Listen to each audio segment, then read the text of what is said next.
Tokyo sky tree জাপানের রাজধানী টোকিওতে অবস্থিত বিশ্বের অন্যতম উঁচু টাওয়ার।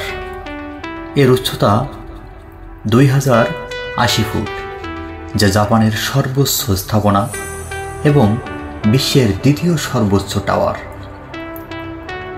এটি 2012 সালে নির্মিত হয় এবং বর্তমানে এটি টোকিওর প্রধান টেলিভিশন ও রেডিও সম্প্রচার কেন্দ্র হিসেবে ব্যবহৃত হয়। এটি 631 তলা বিশিষ্ট একটি টাওয়ার।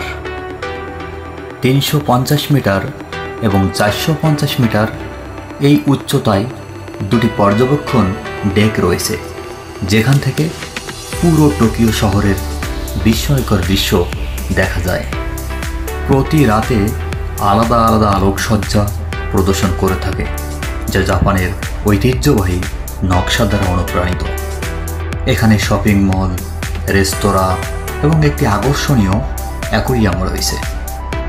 প্রতি বছর হাজার হাজার পর্যটক এখানে প্রদর্শন করে থাকেন।